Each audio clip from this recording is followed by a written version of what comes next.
Last time on Dice Funk. This sounds like you're recruiting me for some JRPG party to go take down, like, hell demons. And I'm not gonna lie, I'm on board with the concept. Now, we are on the age of life. Life itself. Cordelia Heller, fabulous serial killing artisan. Trash goblin, gremlin diva, Goku. King Badass, level 9 fighter, lizard folk. Also killed Margaret Tomahawk, Otterman, Flip Dipperson, Trustwad Doozelhauser, Ludacris Bacon, Mayhab, Titsaburston. Car, please. Blake Ferris, human wizard. Up to the gates of heaven. But you can't see the gates because the queue is so backed up down this staircase. It goes on as literally as far as you can see and well beyond that. This decision was reached by someone called the Metatron. Okay. That's who you're here to kill. Looks like a friend. It's a big red battle toad. Okay, so Blake, this thing latches out and begins stabbing you with its razor-sharp claws. How does that sound? Owie! And the slod points his stump at you, squirting blood in your face, and then he does a swan dive off the side of the infinite staircase to escape. And then King's gonna pick up the finger, and he will announce out loud, I wonder if Lime would like this. This seems like a fun challenge. Conduit of challenge time. Please be ring toss. Please be ring toss. I think it has to be now. I think it has to be ring toss. If we fail, Oh my god. we'll bugger off forever. Nice, easy deal. Oh, okay. I'm gonna. Cordelia uses her cone of cold to freeze the chain, and then finds a rock because there's a rock on this staircase. Coils around it and smashes it at the chains until it breaks.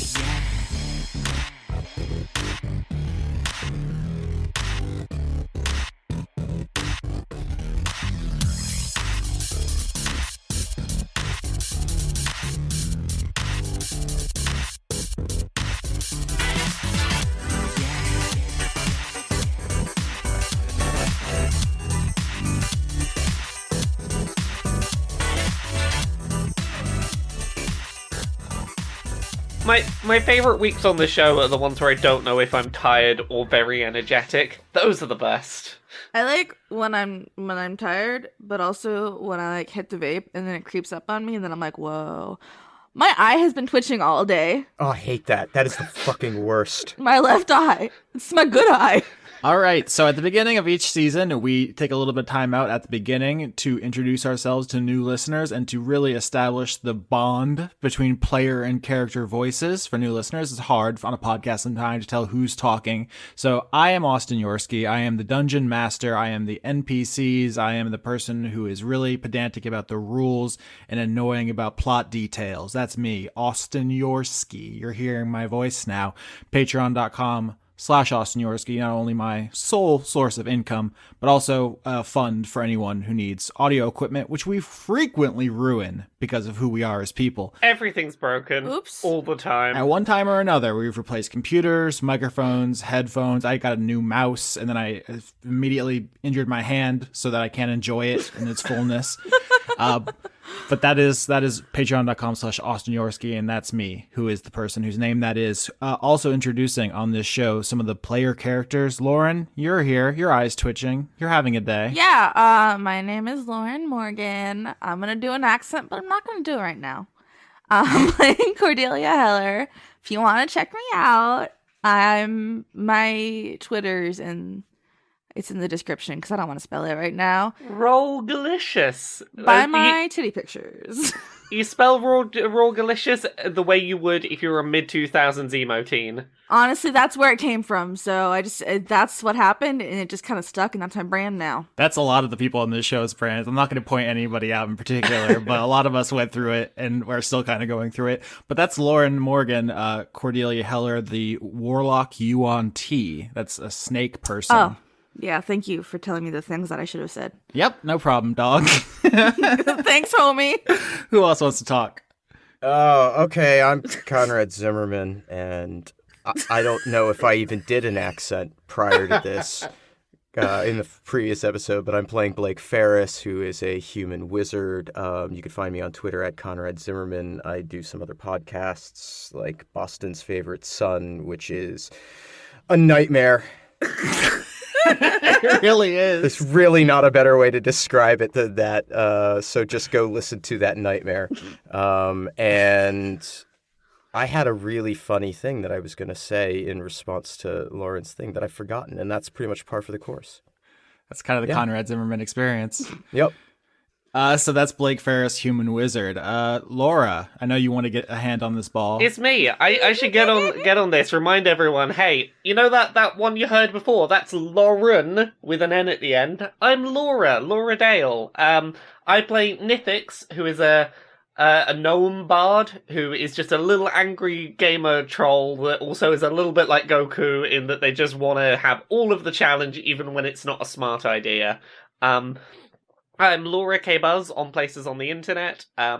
Laura K. Buzz on Twitter, Twitch, YouTube, Patreon, laurakbuzz.com. Very solidified branding. I got that down.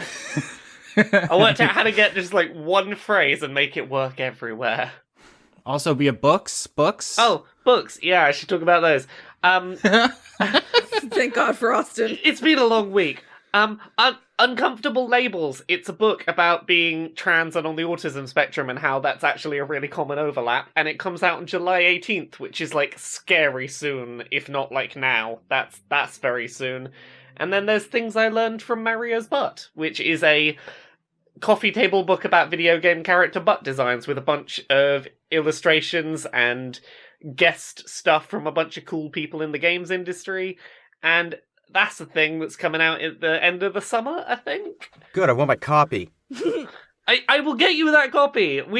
I'm gonna have a new apartment with a new coffee table, and it's going to need a book on it, and I want it to be a book about butts. You know what the delay was? I had to spend 2 months having actual meetings with actual lawyers, one by one going through all of my pictures of butts and going, can we legally use this picture of butts, or will we get in trouble with someone? Jesus. I had to have 2 months of real lawyer meetings to talk about butts. That should be all fair use because you're producing commentary on it. It should be, but there are certain companies that are so litigious that we've had to rework certain things to stop them shouting. So that's patreon.com/LauraKBuzz, and that is Nifyx, the Bard Gnome. And finally, from the state everyone loves to hate, Chris Larios. Oh, is that one of my nicknames? I'm the state that everyone loves to hate. Pennsylvania specifically. No, I want that to be my nickname. Hey! I'm just trying to draw attention to the fact that we have an interstate thing going on here. 2 Floridians, 2 Pennsylvania livers. I don't know if you're from there originally. And then, And a good old Brit. Yeah, I mean, I really, really love Florida, but I feel like we have no room to talk on. yeah, I know. I'm just trying to start shit. I'm stirring it up. Chris, tell us about you. Hi, my name is Christopher Larios, sometimes known as Rolo T, and I do a manga podcast called Weekly Manga Recap, which if you'd like to listen, you can find it on iTunes and Podbean and all those sorts of places. And there's a Patreon for it called patreon.com/Weekly Manga Recap. And I played the lizard folk samurai called King Badass on this show. So now you can connect the voices to the other person. Thank you, Chris, for understanding the purpose of the exercise. It's what I do. I sit here and I think, how can I make Austin happy? And most of the time I can't think of an answer, so it manifests as me just insulting you. But then sometimes I actually get an idea and I'm like, And then "That'll you make don't Austin do happy." it, and And then I call Austin an ugly dork. Just bribe him with coffee and he'll forgive all your mistakes. Are you tsundere for me, Chris? I'm a lot of things for you, Austin. Okay, Baka. Where we last left the adventure, the party had scaled the infinite staircase up to the gates of heaven, Celestia, if you pick up a Planescape book, but we're going to call it Oh, heaven. because we got enough power stars to do that, right? Yeah, you needed 80 power stars to get up the infinite staircase. Austin knows the reference I'm getting. See? That's why I sneak outside your window at night. And watch you play Super Mario 64 on an emulator. Yeah, you don't do a lot. I'm kind of sad. I feel like you should exercise more or something. Get out of the house. That's so funny because he literally like walks like miles every day. Yeah. So that's what happened last time. You climb the infinite staircase. First, you confronted a Slod, a big toad, which you cut a finger off of and kept the finger before it jumped off the staircase to escape. Then you confronted an ophonym. The audience has heard all this in the last time. I don't know why I'm belaboring it. But after... No. This is good, because I have no fucking clue what happened. That's good. After... How many of you listened to your homework and listened to the intro to episode 1? Oh, shit, I knew there was something I forgot to do. Don't even break my heart. Don't even bother responding and breaking my heart. Hey, I played Planescape Torment for like 12 hours over the weekend. That's pretty good. That's like half the game. I brought you coffee last week. Is it? I mean, I got as far as like getting the water chip. That's okay. Fallout joke. Okay. Then after Nifyx used her conduit of challenge to force the Ophanim to abandon its post, Cordelia Heller smashed open the gates, and that's where we left it. You kicked your way into heaven, and now that's where we are at the top. Does anybody want to say anything as you look into the blinding white light of Celestia and gaze upon the mountain of lawful good, which is the ultimate goal of every paladin and most clerics in the setting, and it's just kind of the holiest of holies? And here you are. Yeah, I think we just knocked on heaven's door. I did it. I did it, guys. All right, goodbye. I did everything I was here for. Is that a reference I should get? Let's put his guns in the ground. Bob Dylan. Go on, Lauren. Oh, Bob Dylan can suck my dick. Okay, controversial. He's a hypocrite. Anyways. Well, he abandoned like the greatest last name ever, so fuck him. Yeah, that guy. Okay, it was a reference to the Guns N' Roses cover. What are we doing? Anyways, I'm gonna put on sunglasses because too bright for me. Okay, yeah, as our chaotic evil party member, there's gonna be some consequences. Let's start there. That's fun. Can I get Constitution saving throws from Cordelia Heller and Blake Ferris? Sure. Fine. Constitution saving throws, for those new to D&D, are kind of a roll they do when something bad's happening to them. 13! It's the kind of role you would do if, like, you were about to be sick and you were trying not to be. It's the how good are you at withstanding whatever is happening here? Oh, no. And I am not, because I rolled a 4. Oops. Okay, so Cordelia, you put on sunglasses to mute the light of heaven.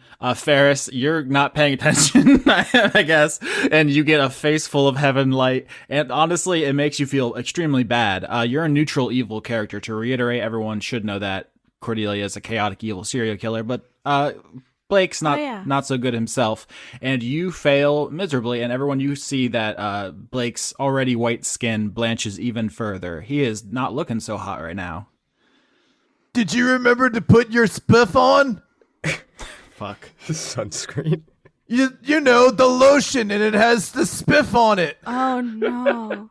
You need a high spiff. Not my scene, if I'm totally honest. Anyone else, feel nauseous? I brought sunglasses because heaven sucks. So Blake looks like he's doing really bad from the light. Is there a way that I could pull up my sword and hang it over his head so the shadow it casts gives him kind of a little umbrella? Yeah, that's pretty cute. So you enter heaven using your giant Oron from Final Fantasy X sword to kind of shade your party member. He still doesn't look great, but he is able to walk with the rest of the party. And the scene you enter is one of absolute paradise. It's the full fluffy cloud heaven from your favorite Sunday cartoons, the landing on the end of the stairs. There are petitioners all out and about, just these little balls of light, sometimes with little wings. They're just flapping around, enjoying heaven. These are the ones who just got here. They're pouring in from behind you, because if you'll recall, the gates were shut and they couldn't get through, and now they are pouring into their eternal reward. And that's kind of the scene right now, is you're on this bank of clouds surrounded by petitioners who are flooding in to join the ones who are already here. In the distance, you see the mount of Mount Celestia, the titular eponymous mount. It's called the Seven Heavens because it has 7 peaks as it goes higher and higher, and each one has kind of its own name. The first heaven, the one where you are, is the Silver Heaven, and you can see that the first peak is a mountain made of silver, but also covered with lush, verdant greenery and more cloud kind of platforms along it, and you can walk across the clouds to the mountain now. But there is a kind of spatial weirdness. Oh god. Oh, yeah. Sorry, guys. It's just this place. It's. Yeah. See, this place isn't too bad, but like last time I knew anyone who went here, it was for a LAN party, and all they had was Captain Bible in the Dome of Darkness. It was not a great not a great time. It's just like really warm and bright. An interesting thing we talked about last episode was the infinite spire and the city at the top of it and how that doesn't make any logical sense. There's a lot of that going on here too. The seven heavens are mountains of such enormous size that you could climb for 100 million years and never even reach the first peak. And yet you can look up and see all seven. It's like looking from Earth and seeing the surface of Pluto with absolute clarity. It should be impossible, but physics and logic and space are negotiable in the outer planes. And so you walk into heaven on this bank of clouds and you see 7 peaks of a glorious mountain, and you feel both like you could begin climbing now and not reach your goal by the end of time, or also that you could just take off sprinting and be there by lunch. I like the last one. Thanks, I hate it. Can I do a perception to see if there's anyone in the area who looks like we could talk to them? You really should, yeah. I rolled a 21. That's really good. So, King, you just begin scanning the crowd of petitioners looking for something useful. And you notice that there are some higher ranking ones. They kind of, petitioners usually start at a low form. And as they reach, I'm trying to think of a way to say this without saying like evolve or level up, but they actually kind of do. So like in hell, you get these tiny devils that I start off with and they get bigger and bigger and bigger and stronger. In heaven, they start off as little balls of light and they actually get bigger and bigger until they become kind of lower form of angels. And you're seeing bigger and bigger petitioners in a certain direction, as if these ones are of a higher status than the ones that just came in. And you think probably they're up to something. It's like the shitty Facebook games where you go from level 1 mobster to level 99 gangster. Yeah, that's kind of the entire soul economy. It was brought up as a plot point last episode, and it's going to be something that recurs a lot. Why do people want souls so much? Why are they worth their weight in gold? And that's because that's how you advance from a lowly petitioner to either a great angel or an archdevil or a demon lord. And it's also just part of the planes, their constant tug and pull between them. I'm very excited to make a lot of in this soul economy jokes this season. I want to go up to the big soul people. Slap them. The bigger soul people, I guess. So, King, you begin walking towards the higher status petitioners, leading the charge there, and you see that they are gathered around what appears to be a hologram or a magical illusion of a figure that's sitting in their midst. That's why you couldn't see it at first, but your perception led you to this point. And you see that this figure that's seated has 6 wings, which it has wrapped around its body so that you can't see its actual like abdomen and head and legs are all wrapped up in these 6 wings that obscure the rest of its form. But it's clear to you automatically that it's not physically here. It's an illusion or a hologram or some kind of magical thing. And it's just sitting there as if in prayer, wrapped in 6 wings. Excuse me! Oh, man. Do you know where the Megatron is? Without moving, the magical projection, the figure, answers, "Yes, it is I, the Metatron." Where are you? Oh, no. "Far away from you, sinner." Hey, suck my dick! Wait, wrong voice. Nifyx is going to approach the hologram and go, "I know what you're thinking. We came and knocked down your door. You are letting people into heaven. It's a whole big deal. It's fine. But, like, surely we can just talk this out. It's no fun you just sitting nowhere near us and us being nowhere near you and that just staying the case. That's boring. Surely it'd be more fun to just Show yourself, coward. show yourself out. We're nothing, clearly. Like, what do you have to lose? Come say hi." "Boredom is a concern for the idolatrous soul. I have much higher concerns." Show your face, coward! What are those higher concerns, then? "Sin." Sucking my dick! Are you pro or against sin as a concept? "I am the Metatron, so I am very anti-sin." Are you the leader of all the soul things here? The gates of heaven and its petitioners are my charges, yes. Do you know if I can make these into a lamp? And he's going to pull out the souls he was carrying. Release those immediately, sinner, or your punishment will be multiplied 10,000-fold. Come and get rid of them. I will not fall for such obvious trickery. I just wanted to give it as a present. That is slavery. Oh no, yes it is. Oh, I guess you wouldn't want slavery in your nice, pretty heaven. Okay, Rick. I thought this was money. Surely not letting people into heaven is, surely that's gonna be a sin, right? There are those who would consider their eternal souls such base things as currency. I aspire to a higher view of life and morality, and the gates were closed to ensure only the purest souls were allowed through to this paradise.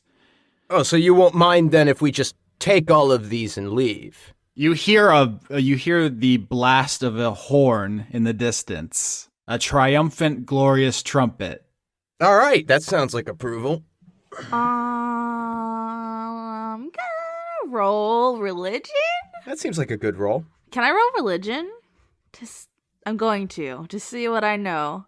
Yeah, it's probably a good idea. We've just been telling him to suck my dick. You really have. Oh no, an 8. In fairness, he should be sucking her dick. Yeah, exactly. Well, does anybody want to help Cordelia? Because with an 8. I rolled a -2 with the botch. I think it's dinner time. The roll sucked today. I got a 10. I couldn't see because my sunglasses. Sorry, what stat are we rolling? I mean, it's religion, but it doesn't matter. Everyone failed and one person botched, so. Well, maybe I'll crit, you don't know. Try it. I believe it now. 18! It's pretty good though. That's one success. You needed 2. So the group fails, and King specifically botched. So you think that the trumpet is probably good. And he's coming down to address your grievances personally, and you can just stab him. So you're like, yeah, this worked out. We just bullied him, and he gave up pretty easily. This is really good. Oh, you're coming to suck my dick. Not in this soul economy. That sounded like Dracula. I want to roll perception. Do I see anyone else in the area besides us? I'm kind of quietly hoping that maybe I see our good lizard friend, or not lizard, but frog person, the Slotty, whatever he is. I rolled a 16. So the slod jumped off the infinite staircase. If it was anything but a slod, you would just assume it's dead. But it's a slod, so who knows what the heck it's up to. With a I 16, just love hearing you say slod. huh? I love hearing you say slod. That's a good why. word. A 16, I'll say you probably see it first, which is the thing that the great trumpet summoned. If I say the word cherub, what comes to mind? God damn it. Oh, little fat babies in diapers with horns. No, it's something scary. I love that you answered that, because what you've described is not a cherub in a biblical sense. It's a Italian, it's like symbolic iconography of innocence. I think it's called a putti. I probably totally messed that up. But if you look in the Bible, what a cherub is a 4-faced angel. Yeah. 1 face human, 1 face ox, 1 face eagle, 1 face lion. That is a cherub as far as the Bible's concerned. I just double looked it up. Yeah, putti is a figure of a chubby male child, usually naked and sometimes winged. They're pretty scary. They tore apart that old guy in Gantz. That's a manga thing. I've actually seen Gantz. It's terrible. It's just... That one I know. I think I had a novel, one of the mangas in middle school. Can I kill it, Austin? Now that it's here, I want to fight it and kill it. You probably are going to want to intercede in some way, because the cherub flies over from the mountain and lands on the clouds with the rest of the party. And like I said, it's a humanoid form, 4 faces, and it has a giant flaming greatsword. Oh. Well, actually, hold on. Let me be safe. I'm gonna roll insight to see if it's aggressive towards us. An 11. I'm gonna say that you take the great sword as a hint. Is it great? It's pretty great, yeah. I'm gonna cast Cone of Cold. Mm-hmm. So that's the Constitution saving, though. It's probably really Constitute. Okay, so I guess Listen, we're here to get messy this season. we sure are. Let me just double check these stats. Oh, they love a constitution. Fuck. Okay, so the scene is you find an image, a magical illusion of the Metatron in some kind of prayer or contemplation here amongst the petitioners. You basically tell it to suck your dick. Not basically, you did literally multiple times tell it to suck your dick. And so it called a cherub to fuck you up. Yeah, and I'm trying to put his flaming sword out. All right. 19, that's going to save. God damn it! So Cordelia holds aloft her bone cameo. Is that duplicative? Aren't all cameos made of bone? Yeah, I think they're usually made out of ebony. Not Cameo, the Princess of Power. No, or not ebony, ivory. whatever the rare game was called. Well, they're mostly fake now because taking elephant tusks is bad. It sure is. So the cherub lands on the clouds, and Cordelia turns, holds her cameo aloft, and shoots a cone of cold at it. Roll your damage. Yes. And then everyone roll initiative, because it's going to kill you with its flaming greatsword. I rolled a 6. That seems reasonable. So 11 damage. Oh, now I get the crit. Good job, Blake. Yay, Conrad's in lead charge. the charge. Yeah. The cherub still beat your crit. Check those stats. Yeah, that is fucking ridiculous. I want to note, King is exclusively thinking about how he could probably make a pretty sweet cape or blanket out of the feathers on that thing. Yeah, I think there's going to be a talk to what to do after its body, because pretty much Cordelia's entire character is monster huntering people. I love to turn bodies into things. So the cherub's 4 heads talk in unison, and they say, You have disturbed the Metatron.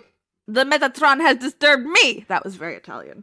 that is... I'm leaving it. I don't care. Only one of those things is a crime. Your face is a crime. Oh no, I botched!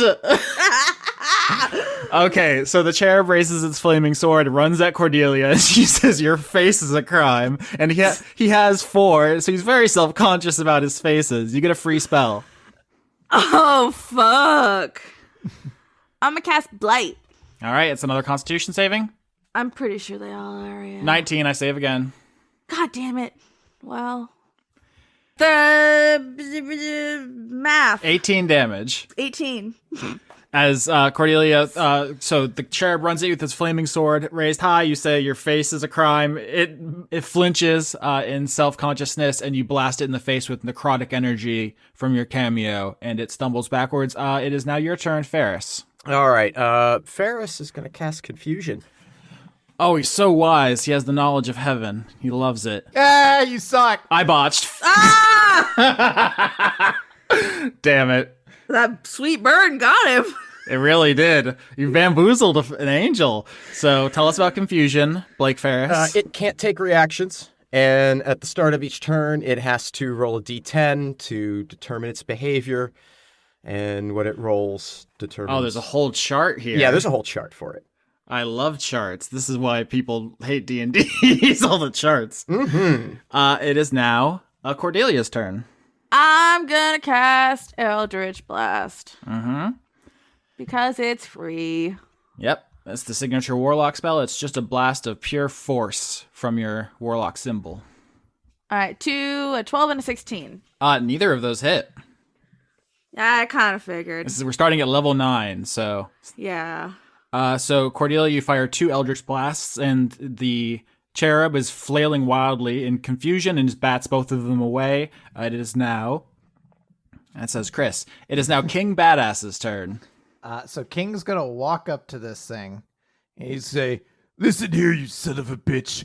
Before I tear you apart into ribbons, I've got just one thing to ask you. Which one of your faces needs to eat?" Because he's gonna give him a knuckle sandwich. The heavenly choir do not require sustenance. Well, I don't know. What's the point of having 4 mouths then? Then I'm going to use... To preach the gospels. I'm going to use a samurai feature, which is called Fighting Spirit. I have 3 fighting spirits that I can use per long rest, and what I do is I use a bonus action to make it so that all of my attack rolls have advantage made on a given turn. So that means I roll twice and take the bigger one of the 2. I also gained 5 temporary hit points, so that's just a little bonus on top of that. So I'm going to use 2 attacks against you, both with advantage. Nice. So 16 for the first one and 21 for the second. 21 hits. All right. 14 damage, slashing damage. All right, you start slashing at the confused cherub, who just shouts, Even if you defeat me, the Megatron's will is inviolable. I like that we finally got Austin to say Megatron. did I say Megatron? Yeah, that's nice. Yeah. You did. He's very confused. That's a victory for us. I mean, Illusionist hit him with the confusion spell. How can he be more bamboozled? It is Nifyx's turn. Okay, I'm gonna try and do some cool shit right out the gate because I fucking love my new character. Nifyx is gonna pull out the little handheld gaming console and tap around a bit, and use it to cast Polymorph Oh gosh. on herself. Nice. Nifyx is going to sort of look through her bestiary a little bit and tap on something nice and high level. And I checked this time, Austin. It's a beast. Nifyx is going to start growing quite considerably. Some very sharp teeth and very, very big tail start to appear. Nifyx is becoming a T-Rex. Oh, dope. Little tiny arms, though. Oh, mood. They got tiny arms, but they got a lot of cool shit. So I have a sheet up for what I can do as a T-Rex now. Okay, so tell me how this dinosaur kills an angel, because this is season 6 and we ain't fucking around anymore. So dinosaur gets to attack twice every turn. Once with its mouth, once with its tail, because it's great. Let me do some attack rolls. Isn't polymorph use your action? Because that has taken up my action, I'm literally just going to do a big intimidating roar and start just pacing. Pacing. Ready to take a big old bite. All right, it is the cherub's turn. Tell me what I have to roll. A d10? Actually, I D10. didn't need you to tell me. I don't know why I said that. Yeah, I don't know. 1. Oh, you use all your movement to move in a random direction. Okay. What's the funniest? I think the funniest direction would be into the Tyrannosaurus's mouth. Yeah. That's the funniest direction from my perspective. Do I get an opportunity attack? You sure do. Cool. Leave me at least a hand. 15. I don't get to do 2 attacks for an opportunity attack, do I? No. Okay.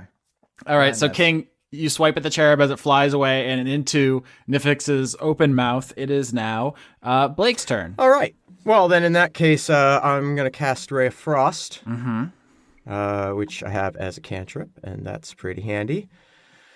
15's not going to hit. It is not. All right, I guess it's your turn again, Cordelia. Oh, hang on. You need to make another wisdom check for that confusion spell. Yeah. Just 20. Yeah, that's going to pass. All right, so the cherub comes to its senses as soon as it runs into Nifyx's tongue, one assumes. This is not ideal. Nifyx T-Rex just starts licking. That's a good sentence. So, Eldritch Blast.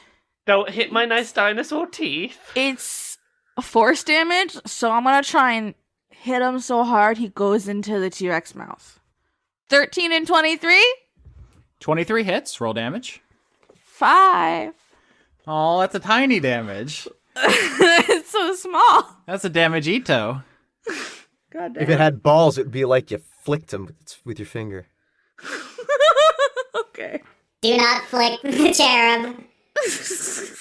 King, it's your turn. So the cherub is inside Nifyx's mouth and Cordelia's shooting it. Okay, so I'm going to use another one of my fighting spirits. So I'm going to make my attacks with advantage again. So 25 for the first one and 11 for the second one. 25 hits. So that is going to be 15 damage. All right, you slash it, and it doesn't have blood. It has, I guess, the blood of the gods in Greek mythology is called ichor. So it's probably that, like golden fluid. That has other connotations. I don't like it, Greek philosophy. Why have you done this to me, Greek mythology? But you slash him pretty good, and it is now Nifyx's turn. Nifyx, you can attack with advantage because he's in your mouth. Oh, heck. Are you ready for me to bite this thing real good? I really am. Okay, let's see how that first attack, that first bite do. 26, does that hit? Oh, fuck! Let's do the advantage just to see if I crit. No, okay, only a 20 on the second roll. Mm-hmm. Are you ready to see this damage? Because T-Rex bite does a lot of damage. How sick would the Book of Revelation be if a T-Rex ended up eating all of Jesus' enemies? Then maybe I'd actually read the Bible. Okay. 29 damage? All right, so there's a crunching noise as its various limbs snap. It's not dead, but here on Dice Funk, for new listeners, we don't always play so that every enemy fights until they're at 0, just because self-preservation's a thing. So we do what the kind of fiction tells us. And I think getting crushed in a T-Rex's jaws so much that your shin bones are up near your head area and your wing bones are rolling around near what used to be your spleen is enough to get something to stop fighting for the moment. So Nifyx, you crush the cherub in your teeth, in your jaws, and it splinters. I love blasphemy. It's very good and fun and educational. And you look over and you see that the Metatron is not phased. It has not moved. All 6 wings still wrapped around its ethereal body. It does not care that you're murdering angels right in front of it. I really want to kill that angel all the way. Can I roll an insight on the Metatron? Sure. I rolled a 24. The Metatron is only insinuated so far that it cares about sin and purity and not so much about the lives of the angels or petitioners. In fact, you know that he locked the gates and stranded a bunch of them outside where they were being literally preyed on by Slotty. You witnessed that yourself. So its priorities are very clear to you. So, first things first, did it drop its sword? Oh, the cherub. Yeah. Yep, sure. I want to pick up its flaming sword. Mm-hmm. And I'm gonna... Sorry, I just saw Dexter Connor in this. What? And then I am going to start, looking around, I guess. Are there any, I'm trying to think what would be the biggest sin I could do. I just gave you an idea. I know. Can I take a dump in front of the Megatron? Okay. I'm gonna light a joint. So, King, you pick up the flaming sword. What do you do? I'm going to walk over to the Megatron. Mm-hmm. I'm going to stare it in the eyes. Mm-hmm. And then I'm going to squat down and take an enormous shit in front of him.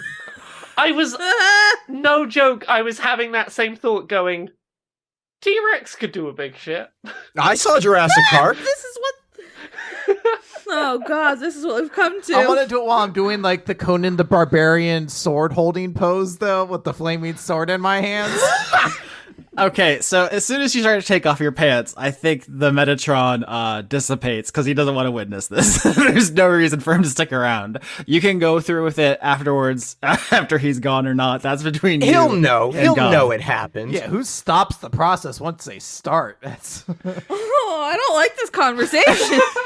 But yes, whatever projection of the Metatron was here on the clouds is gone as you're doing this act. And Nifyx in your jaws is a crushed up cherub. It's not dead, but it's not great. Combat is over. How many throats does it have? 1. I don't like that question. I'm just gonna be honest. I would like to cut that. Okay. I mean, you are the serial killer. I'm a serial No, killer. that's fine. Yeah, we can finish it off. Oh, and then once it's finished off, Yeah. yeah. Can you turn it into a blanket for my daughter?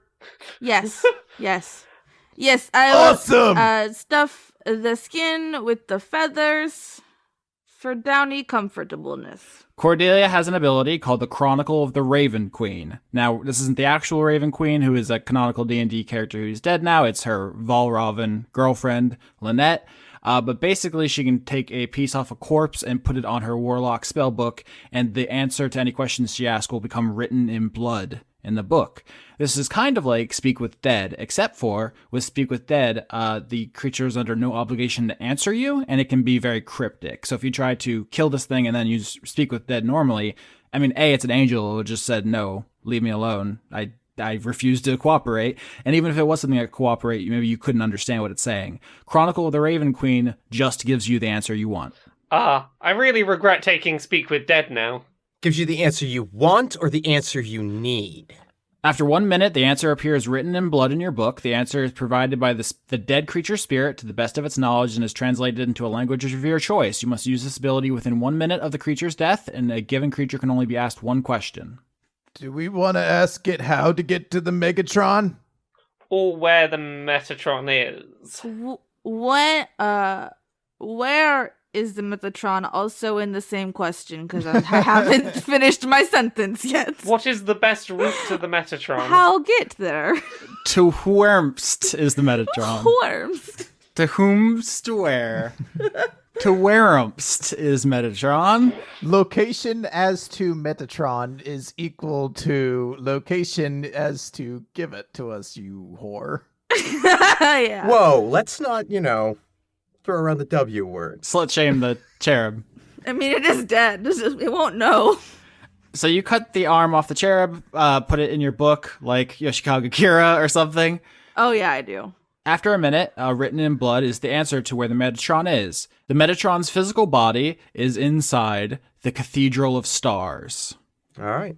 So the Cathedral of Stars used to be a cathedral to the dragon god Bahamut, the lawful good creator of all good dragons, a powerful, like one of the most powerful good gods that ever existed.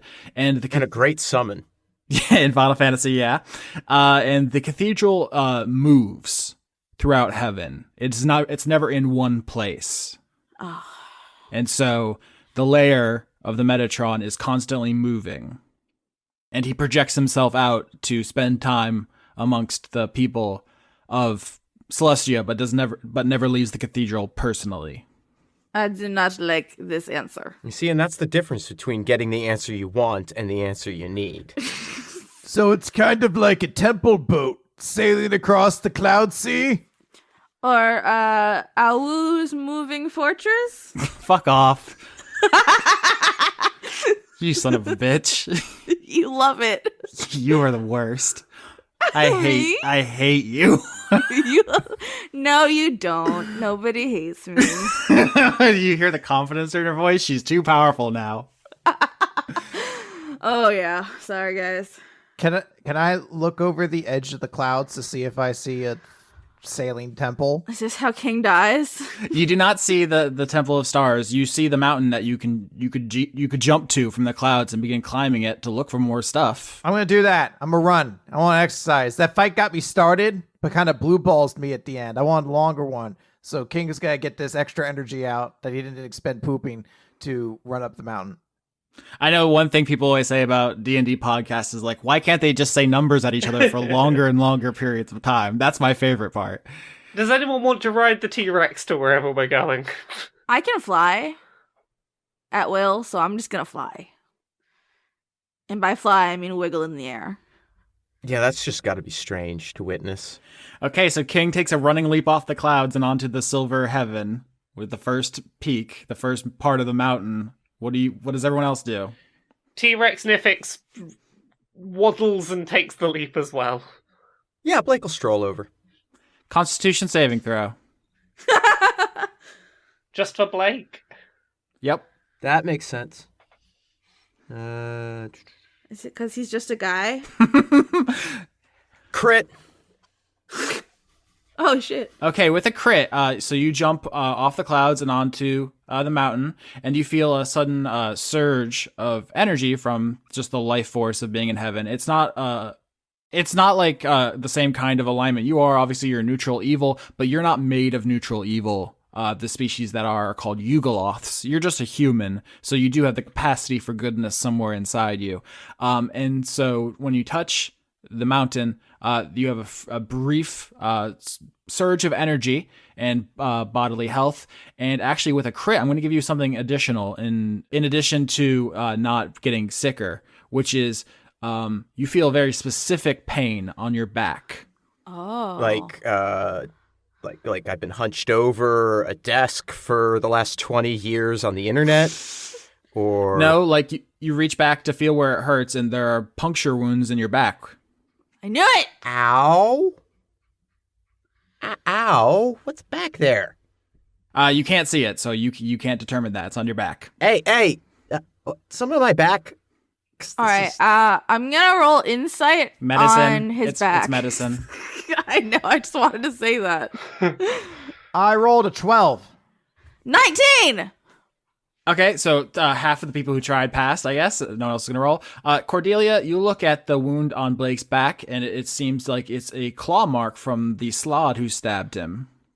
It's a claw mark from Slod. Who stabbed you? I'm going to take the claw that I grabbed from it and rake it across one of the wounds and be like, yep, it's a perfect match. All right, Blake, take 2 damage as King accidentally stabs you, trying to figure out the wound.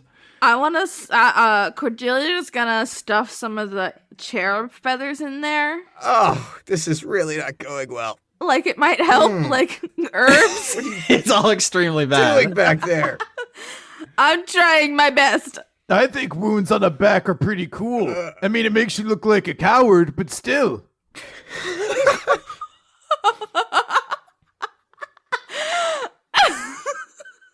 God, what an own. Never had a problem with that, frankly. I'm more of a kill from the shadows kind of person anyway, so that's not that insulting. Okay, so we're all here. Let's climb that mountain. Ba, ba, ba, ba, ba. You jam some feathers into Blake's back wound and then roll survival to climb this mountain. Okay. I love to stuff things into wounds. I rolled a 6. Wow, man, our dice are not good for skill checks. 12. Oh no. Uh-oh. 8. 22. Okay, T-Rex. It's fine. Let the T-Rex do the tracking, and you can all just follow me in my big, big nose. Okay, so the team fails, which means you're climbing up the Silver Mountain, up to the first peak, and you don't know how long it would take. A thing you do know is everybody but... No, actually everybody. Everybody dexterity saving throw. I get to roll with advantage because of my conduit of instinct, so I roll a 19. Success. Also 19. Success. 15. Success. I gotta double check what my dexterity is being a T-Rex. I forget that it's Oh no, their arms are so small. 6. That's not very dexterous. Nope, only the T-Rex fails, and the T-Rex is struck. How ironic that Laura's the only one who passed, yet the only one who has to suffer the full punishment of all of us failing. Life is like that sometimes. 4 damage. Oh as, no! How will I survive this as a very hardy T-Rex? Nifyx, you're struck on the snout by a celestial arrow. An arrow made out of light, and you see coming around the side of the mountain, if everybody wants to sing a song with me. When she comes. Yeah, Okay. thank you. Is a veritable... I'm run solo. Oh, which you didn't say so good song.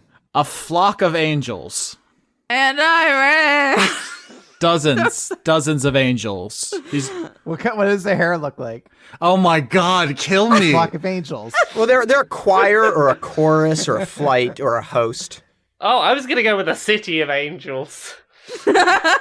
Okay, so the Metatron has sent more angels after you. These are the lowest kind of angel. There's 9 choirs. These are the ones that are usually just called angels, lowercase a. They're humanoids with bird wings, and they are coming around the mountain, and they're all armed with celestial bow and arrows, and they are firing volleys into the trail you're on this mountain. Only Nifyx gets hurt in the first volley, but there's more where that came from. There's dozens of them. So we can't see anything from here because we have to get to like the peak of the mountain if we want to try to find this temple, correct? You don't know where the temple is. You were just going to search the mountain. Okay. Well, I guess I want to run up the mountain then because I can't hit them. This is like that fight in Final Fantasy X where you had to use range characters and it sucked. So Eldritch Blast has a range of 120 feet. So I'm going to do that. Okay, King, roll athletics to run away. I wouldn't say running away. Tactical retreat. 13. I don't know why it rolled it twice, but it was the same result anyway. Oh. 20 and 9. 20 hits, one of the dozens of angels. Hey, maybe they're really weak because they're baby angels. Bangels. Bangels. That sounds a lot like bagels, which Uh-huh. are like angels to me. Okay, gluten angels. 9 damage. So King rolled a 13 to run away, which is better than average. So you're just gonna start running up the mountain. Cordelia's firing into the flock of angels as they descend upon you. Neither strategy seems super great. Like, like I don't know if Cordelia is gonna be able to fight them off or King's gonna escape. Anybody else have any ideas? I've got an idea. I'm gonna un-T-Rex. I'm gonna come back to being little tiny goblin trash, and I'm gonna cast hypnotic pattern. Oh, it's your favorite. Yeah, gotta do a wisdom save, my DM friend. Because these are bagels, baby angels. 10. Nope, you fail. Tell us about hypnotic pattern, Nifyx. Let's talk about hypnotic pattern. So Nifyx is gonna pull their console out and just turn it round to the other like towards the angels, and it's just got like mesmeric. It's Winamp visualizations. I was gonna go with like really complicated speed runs being shown on loop God. really fast. Yeah, it's just I can't even process how you're speed running this. Just holds it up at them, and all of the angels that failed that check become charmed. They are incapacitated and have a speed of 0. Basically, unless someone hurts them for a minute, they just are kind of stuck looking at the screen. So if you want to flee, they're all just kind of stuck looking at this for a minute. All right, so you put up a big screen of the sickest Ocarina of Time speed runs. Link wedges himself in the corner and then jumps backward until he flies through the level geometry and ends up in Ganon's castle at the end. And the angels have never seen this before. They're losing it. They're going ape shit. They're like donating $20 every second into the chat. It's a madhouse. And you have a chance to slip away. You can take after King and just try to run up to the summit where they will fly, or after you, and we'll do something there, or you can try to take another tact with a skill check of some sort. Nudge, nudge, wink, wink. I'll do a perception roll to see what we can see around here, because right now we're just on the side of a mountain. 22. 22 kicks ass. So King, you're running up the mountain. You have a higher ground to look from, and you see that there is a place where there is it's a mountain, right? So it's a cave is really what you're looking at here. There's a cave you can hide in, and the angels are too preoccupied with the hypnotic pattern to see if you run inside, and then when they're free from the hypnotic pattern, they will not know where you have gone. Hey guys, I found a cave. I love a good cave. Yeah, cave looks good. Cave's a great idea. Oh, my back. I'm gonna take out my flaming sword that I got from the angel and use it as a torch. No. Or I could just cast light. Why do I even have a flaming sword? That draws attention, doesn't it? They'll see us. They'll be like, who's camping in that cave? King, you have a +1 sword now, and once you're in the cave, you can go deep enough that they won't see the light. Okay. I do appreciate the thoughtfulness, but that's a cool thing. Let's let King do the cool thing. Yeah. No, I just didn't know. I never trust you. So, with the cherub being really big, is this sword considered a great sword or a regular sword to me? I believe he said it was a great sword. That's a great sword. Dope! Don't have to change weapons. Yeah, you just got a straight upgrade. Before you were just carrying a normal sword. It wasn't special. It didn't have any cool backstory or anything. Now you have one that you took from an angel. That's pretty cool. I'm pretty happy. So King leads the party into a cave in the side of the first mountain of heaven, and you are in a...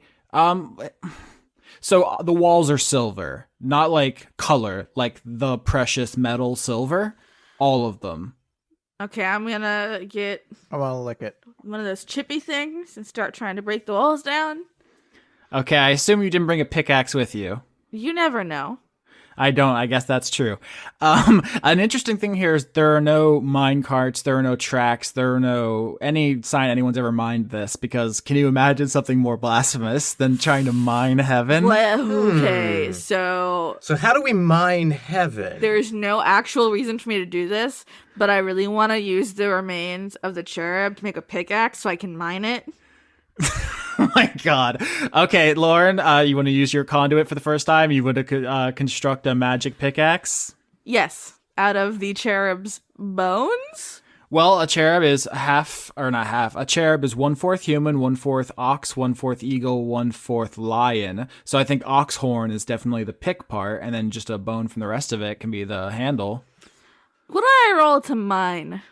Well, first roll with proficiency to make the item. +4 because my proficiency. That's right. 22. Wow, that's very good. So I guess Cordelia makes a +1 pickaxe. Fuck yeah. Which isn't a great weapon damage dice wise, but it's an interesting item and tool to have in your arsenal. Now you want to roll to mine silver out of the mountain of heaven? Oh, I sure do. All right, I assume you don't have proficiency, so that's a raw d20. I have never mined before. 14? It shows. Yeah, that's above average. I'll say you break off a medium piece of silver, heavenly silver ×1 in your inventory. Fuck yeah. Good job, me. Yeah, what do the rest of you do while Cordelia sits down? Mining. Yeah, Cordelia sits down, makes a pickaxe, and breaks off a piece of silver. What do the rest of you talk about or do while you're hiding from the flock of angels? I'm going to check out Blake and be like, "How you doing?" I'm in some discomfort, and I'm a little curious as to how the hell we're gonna leave this cave.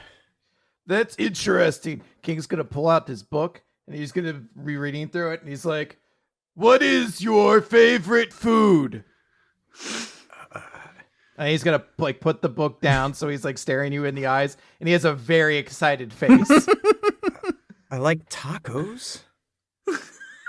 Tacos are a good answer. Yeah. I like steak. Oh, okay. I would really like Austin to edit in little clinking sounds in the background. You're just picking away. Yes. I mean, is now the time? Thank you. For tacos? I mean, isn't any time the right time for tacos? I never eat during a job. Oh, I'm having a normal one today, folks. That reminds me. How did you die? You don't seem like somebody who died in a really cool way or anything. Tacos, actually. Oh my god. But there shouldn't be a bad time for tacos. That's what I said. Life's really unfair that way. And King is going to offer Blake a very solemn hug. Sometimes it's the ones we love the most that hurt us. Chris! Blake feels as though he needs to accept this hug because this guy is fucking crazy. Yeah, it's a 7-foot lizard holding a flaming sword he just stole from a dead angel, and he's like, hug? Sure. We have such a fun party. Nifyx, what are you up to during this scene? Nifyx is going to go over and join Cordelia and just go, any experience with mining, or is this your first time robbing the heavens of all of their sparkles? Well, I figure they wouldn't want me to do it. So if I do it, maybe they'll show up to stop me. And then I can murder them, because that's what I do. This was my thought. Do we just do enough sin that they get pissed off and they come to us? Oh, that was my plan. Yeah. At this point, you're talking about doing so much sin that the Metatron is forced to confront you, and you hear a tiny voice from below you say, "Yeah, that might work." I look down. You see a furry little creature the size of a fist, with little wings and a little trunk and little tusks. Tiny elephant. It's a tiny elephant covered in golden shaggy fur, like a little Holy shit. elephant snitch from Harry Potter. This is a creature called a hollyphant. Oh my god. Holly like the plant, phant like elephant. But yeah, it's a golden elephant about the size of a fist. It's flapping its little wings. It's actually probably still on the ground looking up at you. I'm gonna roll insight on this tiny elephant to see if I love it or not. Do we know, are they native to this plane, or? I rolled a 24. I assume that you wanted us all to roll. Was that insight as well? Yeah. Damn, so much insight. So 24. 24 on insight. Oh, we crushed it.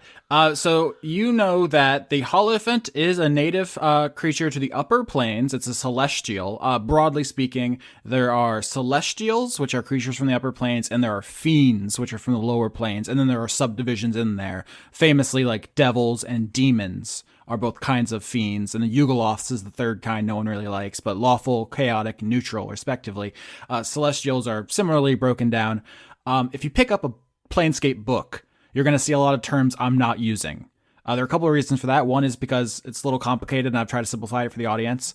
The other is an event in history called the Satanic Panic.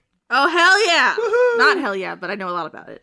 Yeah, does you want to explain to the audience what it is? It's one of my favorite parts of history. Mostly in the 80s, early 90s, but everybody was like, satanic cults everywhere. If you've ever heard of the West Memphis 3, those are 3 teenagers who were accused of killing some kids because of Satan, but that wasn't actually a thing.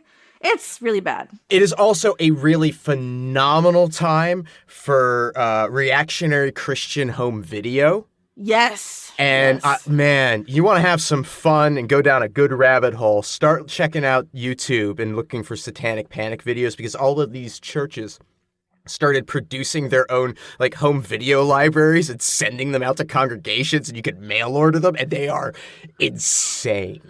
Oh, when I was little, my grandma wouldn't let me have Pokemon cards at her house because it stood for pocket monsters, and monsters are the devil. I mean, we saw the same thing when Harry Potter first started getting big, yeah, because there was too. a big Christian reaction to that. Yeah. I'm so excited for the reaction to his Dark Materials. I wonder if they're going to bring that back. The first movie adaptation was like picketed and so forth, but it edited at the wrong spot. Sorry.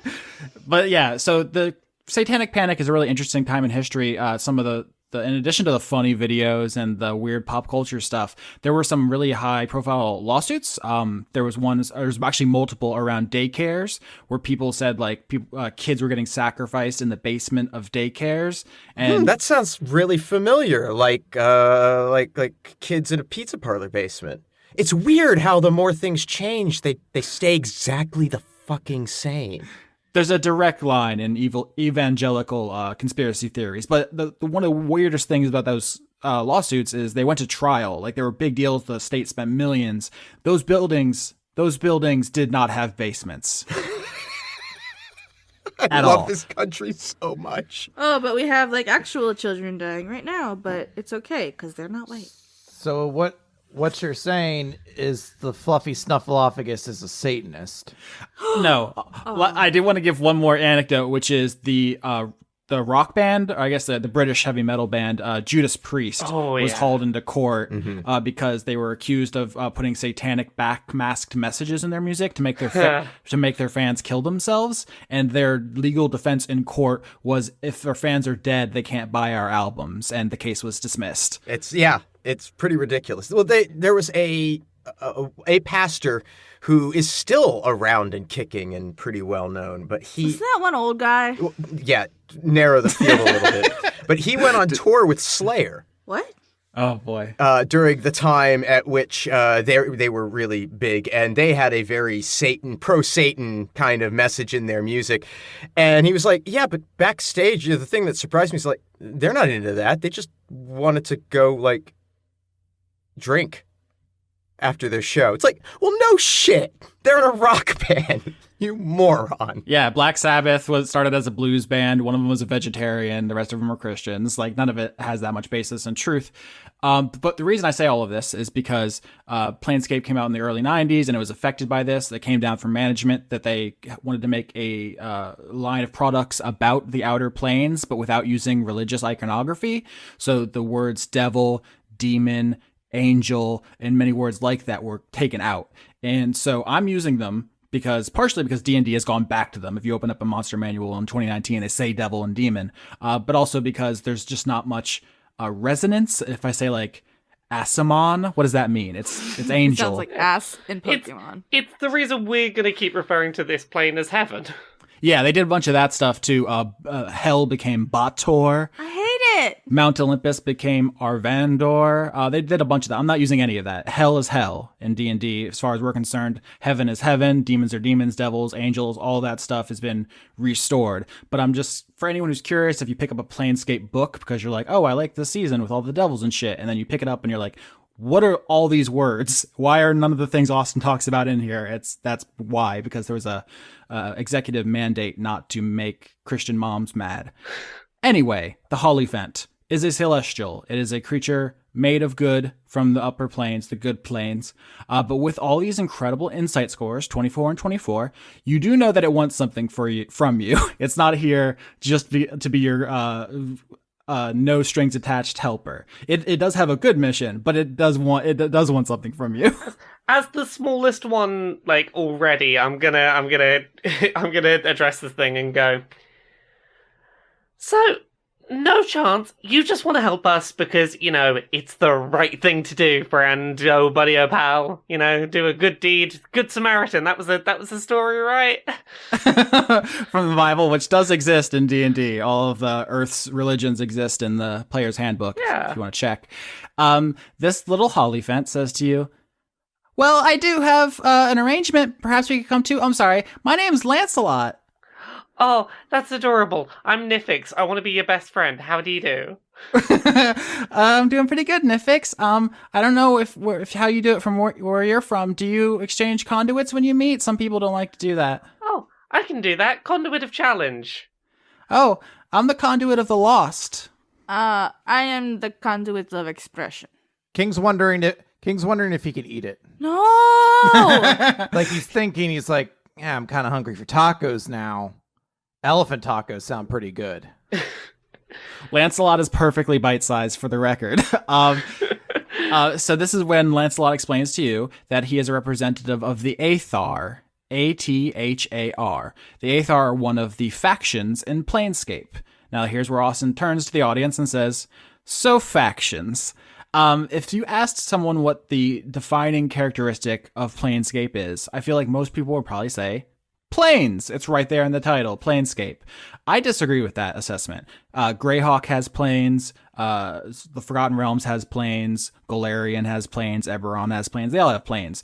What makes Planescape special to me is the unique philosophical and political situation in Planescape. And don't get scared about politics. We're not going to talk about the concentration camps anymore. What I mean by politics is the one of the designers of Planescape, and I can't remember, there's two men named Cook. There's Monty Cook and Dave Cook. They don't even have the decency to be related. Describe the setting as philosophers with clubs, and that both means philosophers who are carrying bludgeons, like clubs to hit people with, but also clubs in the sense of organizations. And also clubs are involved there too. They're very hostile to each other. But these clubs, these organizations, these factions are, to me, the core of Planescape. And I thought for a long time, how can I incorporate them without overwhelming the players and audience? Because there's a lot of them. There's like, I think 16, maybe 17. And in a way, season 4, Valentine, was kind of a dry run where I introduced 10 very simplified factions. And even that, the feedback I got was that it was a little overwhelming. So I'm only going to introduce of just a couple of these factions. And here's one of them. And here's a representative to tell you all about them. Lancelot's going to tell you about the Aethar. They're also called the Lost. Every faction has both a formal name and an informal name. Usually the informal name is easier to remember. And they have a political stance and a philosophical stance. So the Lost, the Aethar, and this is right from Planescape, I'm not making any of this up, is they believe that gods were lying, that they weren't special, there was no difference between gods and people, and that gods really were just channeling energy and power from another non-physical realm, and that people could do that too. It sounds incredibly familiar. It does. Yeah. I do enjoy their stance on the gods being liars.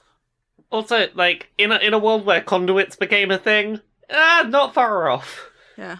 The revelation of the Dice Funk universe is that the Aethar were right about the universe. That's their philosophical position. Their political position is that the universe is still kind of full of bullshit because people who with strong conduits are acting like gods and bullying people around, like the Metatron, who took it upon himself to close the gates of heaven, leaving all those petitioners outside who were getting picked off by Slotty, and that's no good. He's against this. And Lancelot tells you that he wants to help you take down the Metatron for the Aethar. How cute is this tiny elephant? And can I eat him? No! Do I need to do a knowledge check for it? He's disgustingly, overwhelmingly cute, and you can't eat him in one bite. It'd be very easy. Don't go eat him. I will warn you this. If you eat this adorable creature in one bite, I will transform back into a T-Rex and eat you in one bite. Tiny friend, would you like heavenly silver? Here you go. Oh, I can't even carry that. It's so big compared to me. I'm gonna pick it into smaller pieces so he can have a piece. So can you help us kill the Megatron? I have paid you. Now you are contractually obligated. Well, the Aethar don't have very many agents here in heaven. Our anti-God stance doesn't really go over with all the people whose families serve gods for eons untold.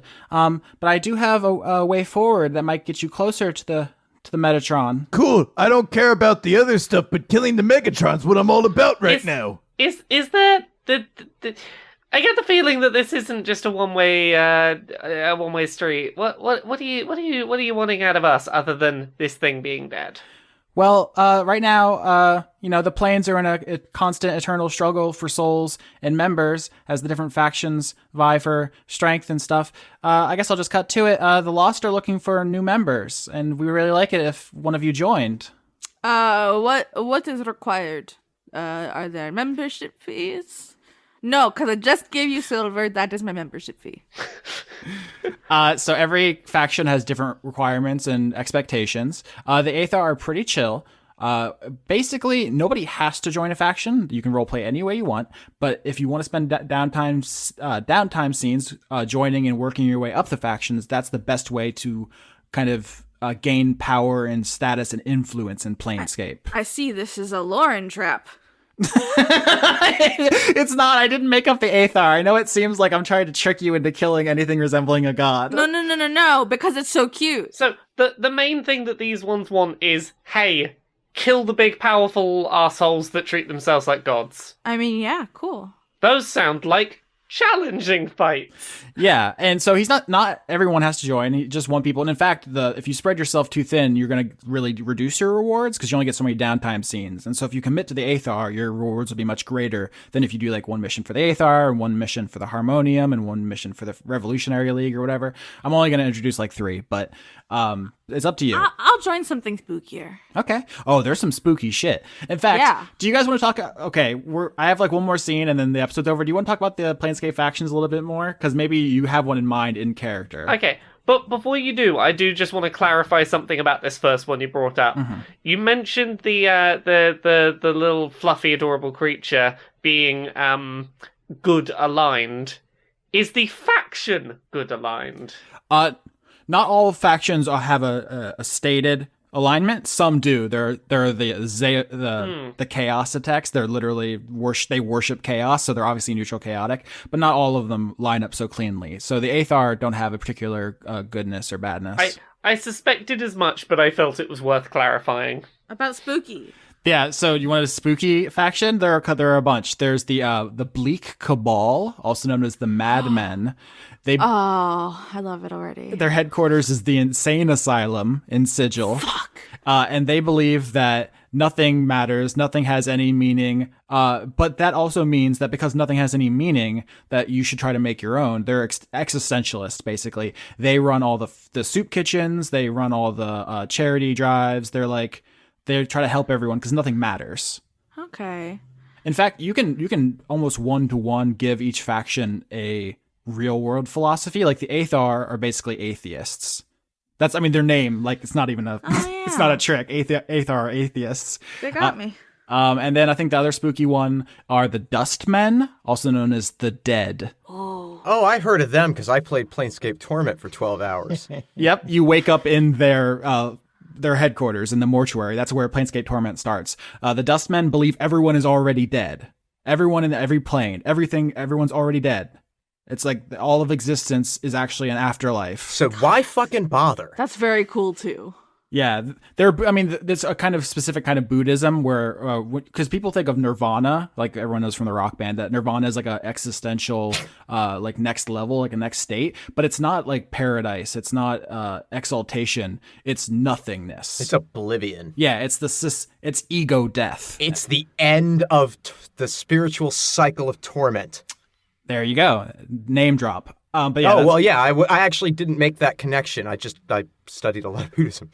Yeah, that's literally what's going on.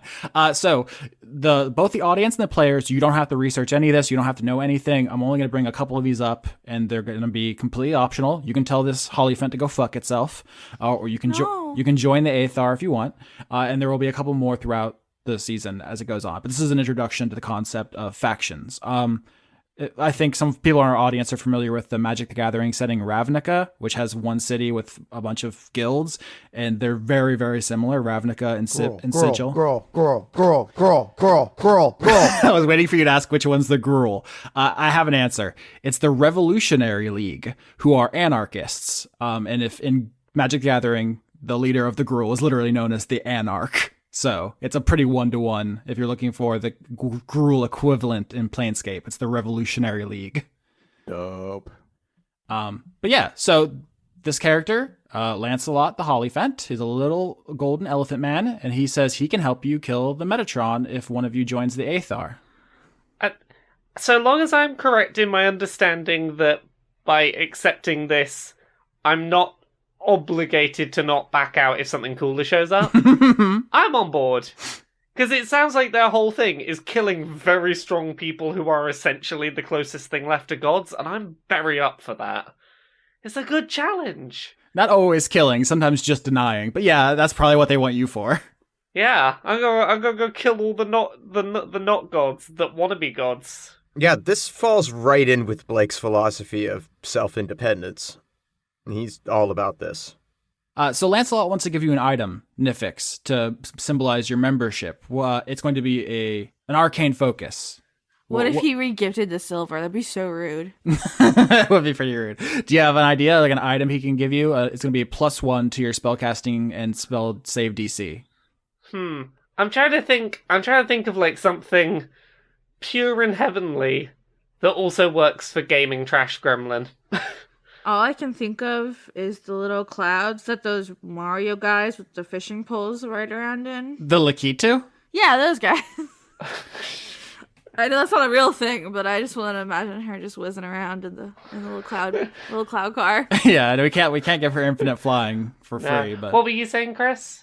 A can of never-ending Monster Energy. That's what Chris wants. Oh my god! Can I have the eternal energy drink?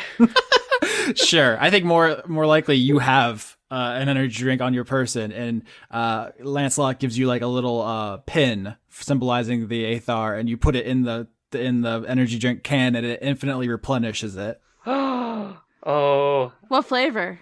Whatever flavor she asks for, it'll change. Oh, that's so dope. Oh, okay. No, this is the faction for me. All right, so the Hollyphant Lancelot tells you that if you want to get to the Citadel of Stars, where the Metatron is, the only way to access it is to have one of his most trusted angels summon the Citadel, and he knows where one is, so he can take you there. We could use the cherub. The cherub is not one of the Metatron's most trusted advisors and generals. That was just a soldier he threw at you, and you chomped up, and he did not care. I was also just playing off the joke that King doesn't remember he's dead. And that he's holding his sword right now. Does King understand object permanence? Kind of. I mean, when he kills something, he kind of gets it. Halfway through this episode, I cut my finger, and it's just been bleeding, and I'm watching it, and now at this point, I can't touch anything because my hand's so covered in blood. Why are you like this? The symbolism is exquisite. It's the same reason you're still friends with me. such sin. Okay, so the Hollyphant tells you that actually where you'll want to go is back down to the base of the mountain under the clouds, because at the base of the mountain, Mount Celestia, the 7 peaks, there is an endless ocean of holy water. I feel like it would be bad for me to touch that. It would be, Bad for you to touch that. Yeah. I'm just gonna fly over it. Well, okay, so the team waits at the mouth of the cave, wait for the flock of angels to go by, and then you begin making your way down the mountain towards the holy water sea. What do you talk about on the way there? Lancelot will follow you to the outside, but he's not going to go in. Aww. He'll take you as far as you go before people show up, and then he's out of here because he's 2 inches tall. We could just be in someone's pocket. Take him with us. I don't want to get squished. Do you want to hide inside my mouth? No. Just hang out on my shoulder. Just small buddies.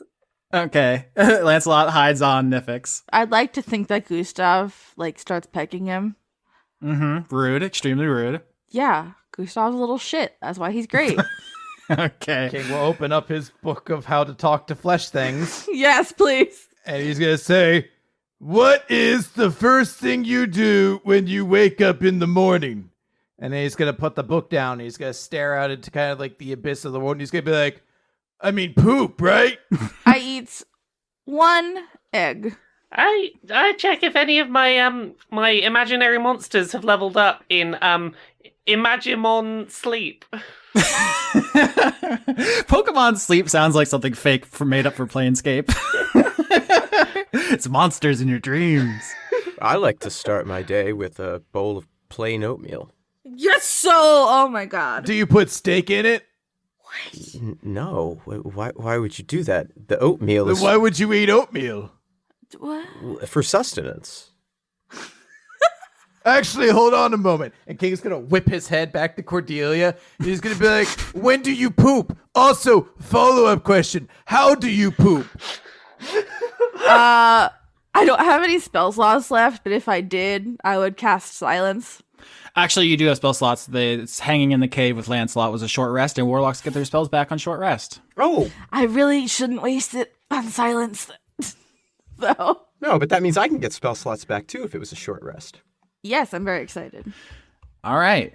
So you make your way down the mountain, and rather than to a flat plain at the bottom, there's just an endless ocean of sparkling holy water. And in the distance, you can make out some vague shape that Lancelot tells you is branches from the highest top of the canopy of the Yggdrasil. I knew it! The world tree, which in Planescape, its roots are in Hades. Well, they're in Niflheim, which is part of Hades. And then the trunk goes up through even the prime material plane and also through all the planes in between. And then that's branches up into the upper planes. It is the nervous system of all existence. The world tree, the world ash, the Yggdrasil. It connects everything everywhere, but it's also like a very vibrant ecosystem. And sometimes it's just easier to go through a portal or take the stairs. So you don't always want to take the Yggdrasil someplace because it's crawling with all manner of things that can be difficult. But yeah, Lancelot tells you that one of the Metatron's most trusted generals makes her home in the branches of the Yggdrasil that poke up through the bottom of heaven. Can I pick up a rock? I want to pick up a rock and I want to throw it at the Yggdrasil. So King can throw a rock into the holy water ocean, but it does not reach the Yggdrasil. You're probably going to need to fashion a canoe or something. I mean, Cordelia can fly. I want to try to skip the stone. Cool. Dexterity? I rolled a 20. Nice. Yeah, King, you can skip the stone. It doesn't get to where you need to go. What are you trying to figure out exactly? No, I just wanted to skip the stone all the way to the thing so that I could yell out, hey, come on, God damn it, and Chris. show us where the Megatron is. Nice. I love you, Chris. Yeah, King does a really sick-ass skip. That looks really good. Blake's going to try it now. Okay. Oh, only a 15. So as the party begins skipping stones across the ocean of holy water at the base of the mountain of heaven, I'm just thankful for all the cool sentences I get to say this season. Constitution saving throw again, Blake. Well, that's a botch. Oh, that's a botch, my friends. Oh, that's a sexy botch. Stop it! Blake is struck by a lance of pain in his lower extremities. He's going to My balls! He takes 9 damage and collapses to the ground, grasping at his back. As everyone sees him fall, and you see the wound on his back is getting worse. And more disturbingly, something is moving under the skin. Is it the feathers I put in there? Oh! Is T gonna have babies?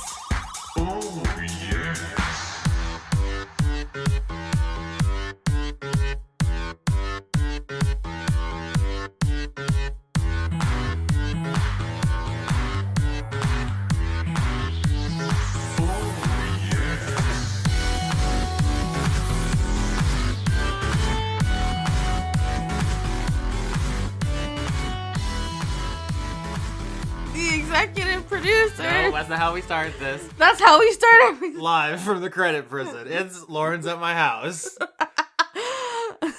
Somebody should stop me. If you want to support the show, first of all, tell Lauren to stop. She's ruining everything. Yes. Yes, well, Yes, I do what I want. clearly. Tell them about the Patreons. What's the plural? Patreon-I? Petronus. Peebus. Tell them about the Peebus. Oh, Austin Yorsky. No, you fucked it up already. AustinYorsky.com. You're going back into your cell. No! It's not Oh AustinYorsky.com. You fucking Peebus. You know. Patreon.com/AustinYorsky. That's me. That guy, yeah.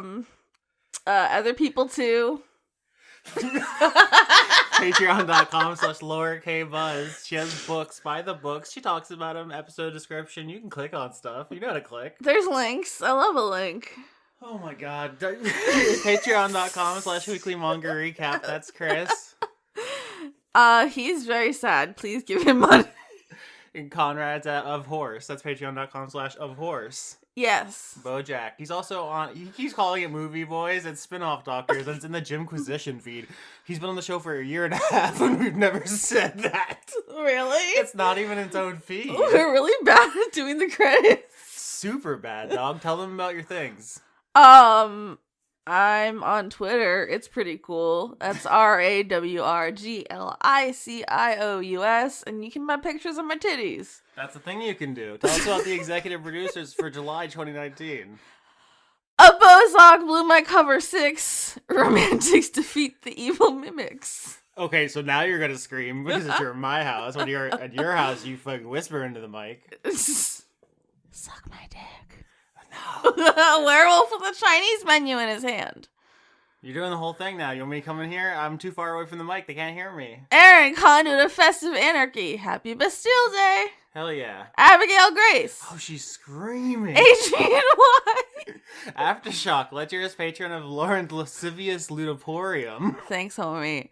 Aki Savalainen. I'm not doing this. Albert West. Aaliyah. Alex Vepra. Alice in the Purple. An otter cuddling with their otter plushie. Andrew Birmingham. I'm just gonna step in from now and then. Nope. Nope. Now she's sassing me. Andrew Feget, conduit of helping Lauren dunk on Austin itself. Andrew Grothin. Oh yeah, it's me. She's so high, y'all. Andrew R. Andy Harkins. Anna, conduit of procrastination. Anthony, patron of Dora, that's my character, I should say it right. Oh my god, she's losing it, folks. Antonio, conduit of snacks. Antonio, please bring me the snacks. Arachnovolt, leaving the credit prison to play Ultimate Alliance 3. I don't know what that is. It's a video game. I assumed. Arcanist of You can't. I don't know how to say that word correctly. Rhylia? We talked about this before. It's from Lovecraft. But I forget things. That's true. Oh, there's Moose! Archibald H. Cactus Esquire, conduit of Moose. I don't remember what Moose isn't anymore. We've lost the plot on that whole storyline. Arjan Limite. Arjan de Koning. Ash, the Big Bean Girl. Aubrey Hunter. Austin Korgsky, conduit of Best Boy itself. Bark! Austin! You guys are awesome. Isaac, conduit of Gabble, Gabble, Gabble. Backwoods of Backwoods? The backwoods. Backward. I can't do it now. I'm broken. Backwards of conduit, Sparkle, Beef Swellington, conduit of meat, BJ, conduit of miniature giant space hamsters, B-Ray Echo. Before we continue, I gotta say, I got tiny nips. Blue 6. Bone?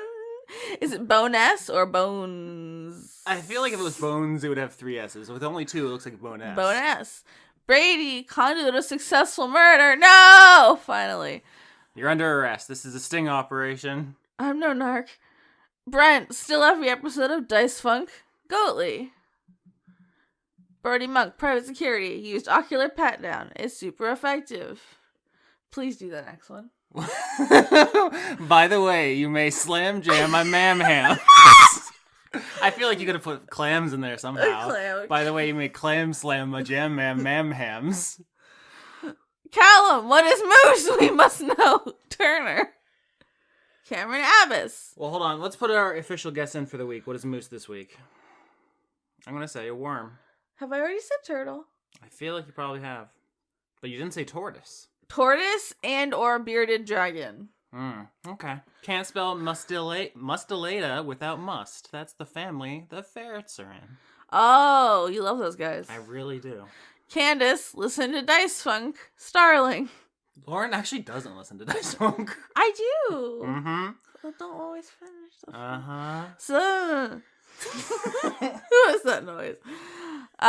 Carriage one, conduit on crushing on Austin in a respectful, non-horny way. I'll let you know, I'm only horny for credits. That's it. I've never been horny in any other way.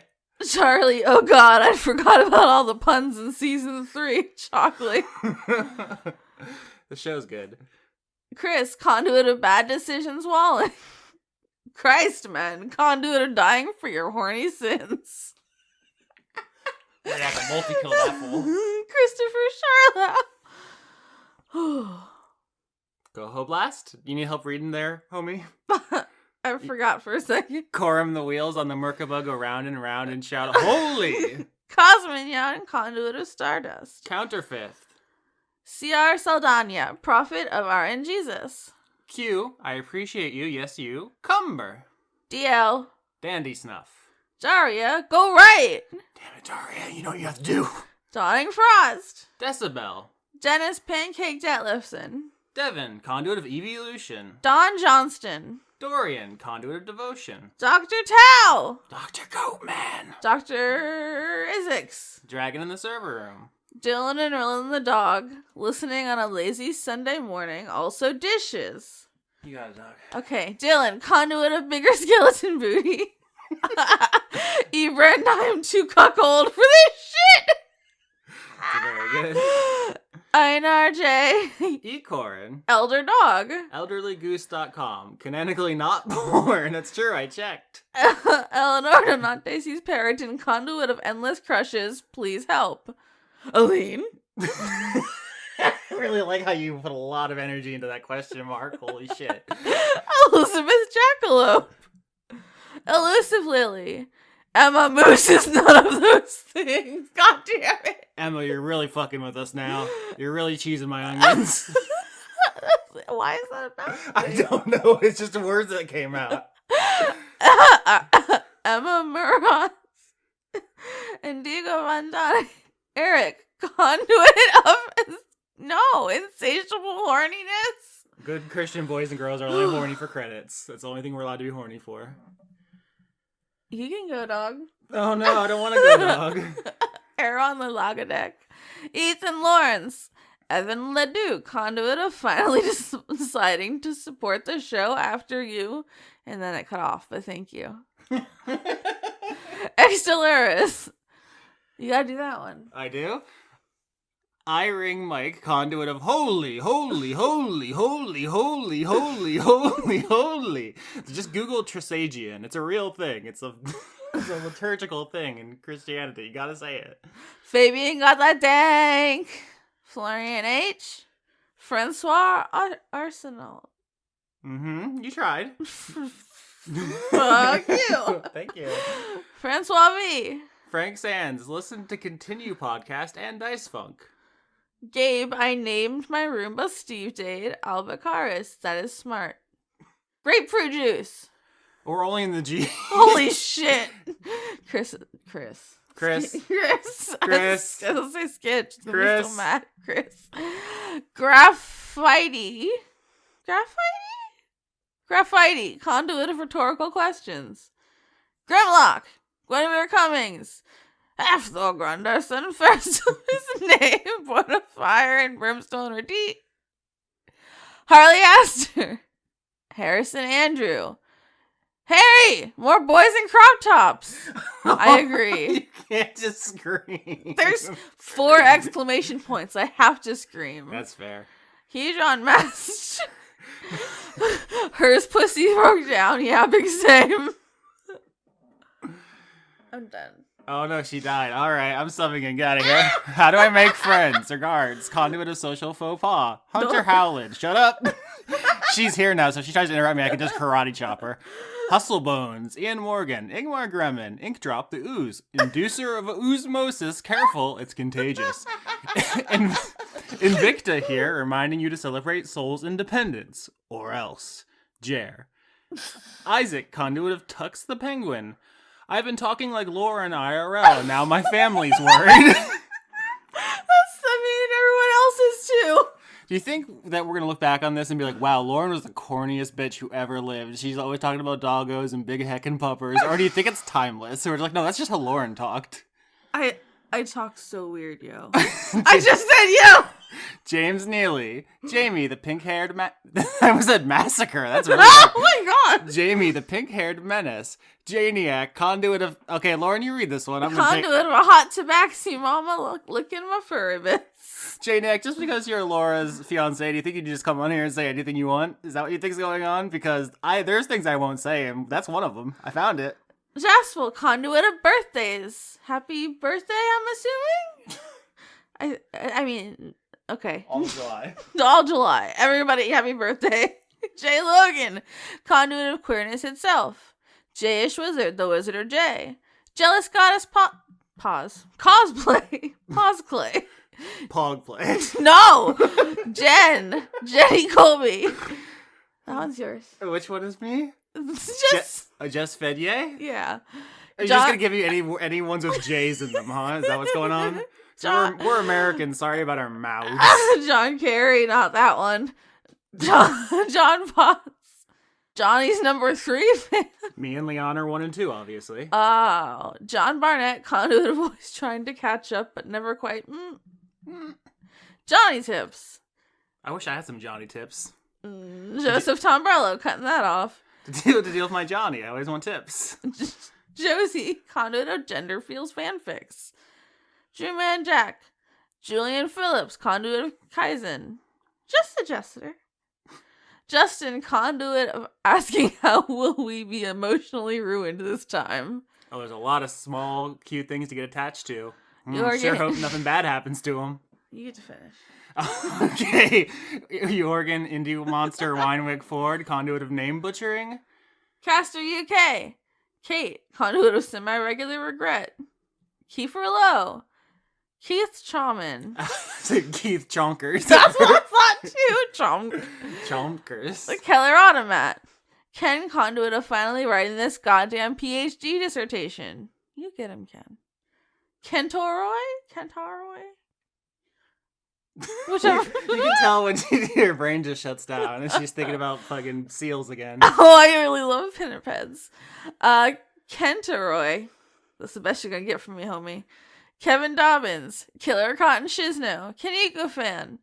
Katie Foe. Condiment of guessing plot points. They really got my number this season. Not thing. Corito Prime apologizes to everyone he Patreons except Austin. Never apologize for me. Christina, conduit of vegetarian Valravin. Oh, neat. It took you a second. Criterion, Kato is Elias from Magus Bride.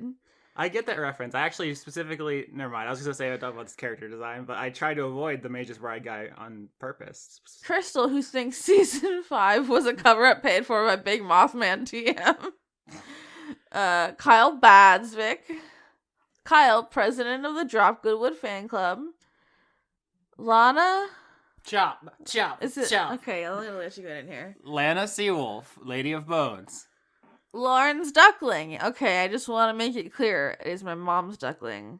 I have not been in the same area as the duckling because that's 7 hours south of here. Because Florida's insane. That's never stopped me from taking ownership of dogs I've never met. That's true. If you send Austin a dog picture, he is legally the owner of your dog. Mine. Lauren Cates. It's Strong Independent Bozog Day, aka July the Block. The acoustics in here are noticeably echoey when you're around. Loki making donuts in homage of the all-powerful Moose. We're gonna start a moose cult soon. Ludovico Limited. Luke Powers. Lulu Skidoo. Luther the conduit of having too many pet burbs. Luther, don't hold out on me. Joe. I do that every time. The Cult of Gorfanax. Master Rank's Devious Idea. Matt Collier. Matt Lackins would like to know how to get past the character limit. Matthew B. Hare. Matthew Schultz. Maximum Side Boob 5. Side boobs in space. Mashin. Conduit of motivation issues. Me too, bro. It's cool. Melbent. Michael Grauman. Michael Hall. Am I too loud?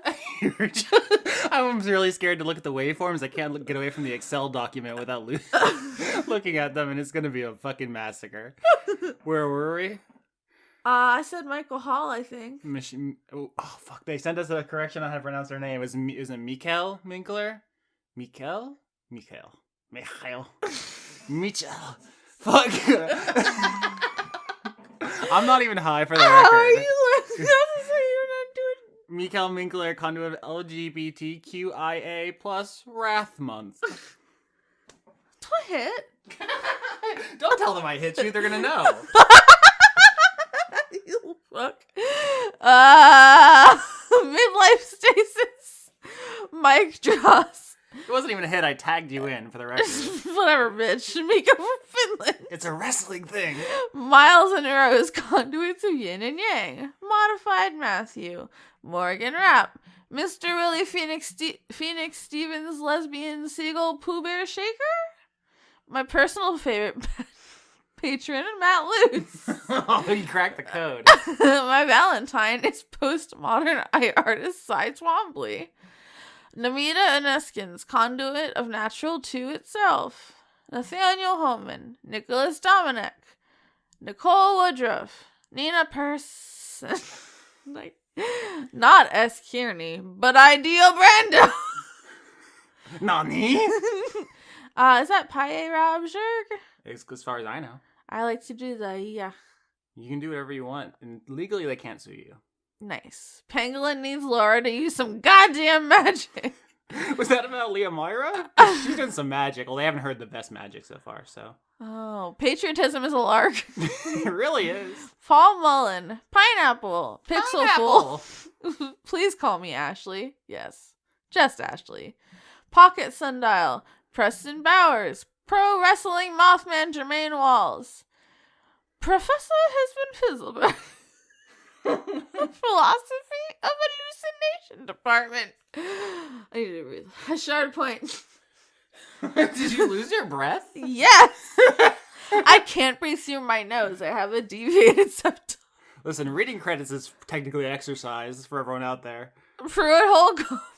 Puck. Conduit of large ambitions but poor follow through. Don't call me out, please. Raccoon Empire does not recognize the notorious possum insurgent. Insurgency, let's give him the benefit of the doubt. I know what they meant, but I had to do it. Ramses the cat has run out of funky cats, unless necromancy? Cats are notoriously susceptible to necromancy, if you haven't seen Pet Sematary. The new one blows. Random conduit of Would You Like a Hug? Razumi Yazura. Remsiv. Robert Chisholm. Robert Dakin. Robert E. Calf Baker. Only 2 seasons until the sex season. Oh, they're holding us to that. Roll you wet. Did you want to say words? Robert Tuttle? Yeah. Rowlett used roundness. It's super effective. Salad Child. Sam Zdenowitz. Sean Lyons Burke. Sean, the host of Funk Dunk Plays. Semin, conduit of harder slatty. Shane Sedgwick. Shane Ware. Check out the embalmed apple to support a new creator. She is beauty, she is grace. Kel kicks Nazis in the face. Shocking Link. Yeeter of responsibilities. Sin Milk Tom! Okay, Lauren's back in. She loves the sin milk. Sir Octopus. Oh, no. That's a new character. Sir Octopus. My mouth is very dry, okay? He's got 8 tentacles and 8 something else, and he's ready to go. Conduit of chivalrous cephalomon. See his eyes, Sir Octopus. I wonder how long this episode's credits is gonna be. 4 hours. Socialism is party cohesion plus Soviet power. Squidcap, the conduit of getting called mommy by strangers on the internet. Oh my god. Sir Octopus is out there calling people mommy. Starlight Glimmer did nothing wrong. That guy. Stefan Lund, also a Danish shapeshifting raven. But I'm already happily something. Married? In a relationship? Eating pizza? I don't know. Pizza sounds better. Stenard, no. Come on. Sometimes my mouth is bad, okay? We're losing her, folks. Student had conduit of consonants. They did it on purpose. True. Summer Yam and the Living Season. Summer Yam and the Living Season. Are you okay? It's just very funny. Sweet dreams are made of these. Who am I to disagree? I need to breathe more, y'all. Just in general. Sydney Marsing. Saritha, asexual and loving it. Oh, it's so good not to be horny. I got distracted by Austin talking about horny. Tales of Inquiry. That sounds like a Masterpiece Theater shit. Tara, conduit of terrible puns. The cast of Dungeons the Gathering. The murderous penguin who secretly lives in your sock drawer. Get a move on, penguin. You think I want to be here? The pigeons are on to me. They must be stopped. I need you to get the... Oh, I think they're dead. The precursor. The Unitarian Universalist Congregation of Marietta, Georgia. Tim Lutton. Toby Gleason stack. Toshiro Kuro, conduit of never living up to my own impossible goals. Do you want to get in here, homie? I can keep going. No, I'm workshopping the Octopus character. Trace! What do you think about this for a voice? It's me, Octopus. I'm here to piss. Are you sure you're not high? I just want to piss. Who was Trace Marsing? I think. I'm sorry. All he does is piss. Transient passerby. Trevor 5, get out of here. It's my 21st birthday. Can I get a yeet? Yeah. Touche. Shy. Shay. I don't know. My brain died. Anyways, Shay. Lauren's knife voice equals maximum throbness. Thanks, homies. Should we just address now that you're going for Hungarian? Because people are like, oh, she's doing Austin's Russian, and Austin's Russian is Ukrainian, but that's another topic. I like to filter between French and like Italian and Elon Musk, but I'm going for Hungarian. She don't pay the taxes. I do not pay the taxes. I saw was New York. What's wrong with me? Anyways, Vigar Einstein, Victoria Melito, conduit of quietness. I did the thing. Piss. Don't. Victoria Valentine. Vinny, conduit of eating too many edibles. No, Vinny. Okay. Just a He's gonna be really earnest about this. Pro tip. If you have access to CBD only stuff, if you get too high from edibles, the CBD will counteract that feeling. This has been School in the Credits with Lauren. Okay. Violet Skittles Unicorn. Ignorant of humans' ways. She's a sailor. That's what he said, huh? I remember how I sound now.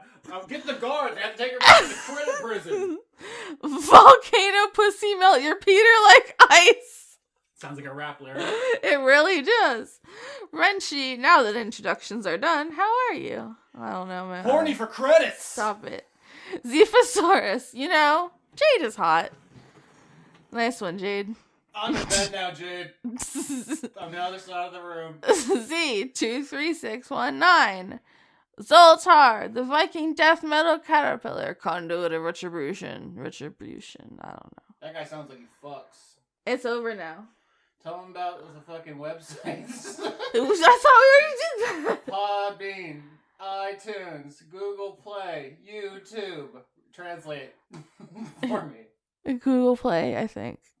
iTunes. Podbean. Did I already say YouTube? I sure did. My dick. His dick. What have we done? Leave a comment on this dude. Don't be afraid to look in the episode description because nothing we've said in today is helpful. Don't be frightened. Don't be frightened of our links. That's what angels say in the Bible when they appear to people. Is do Like, not be afraid. Listen, homies, calm your tits. It's cool. We'll be okay.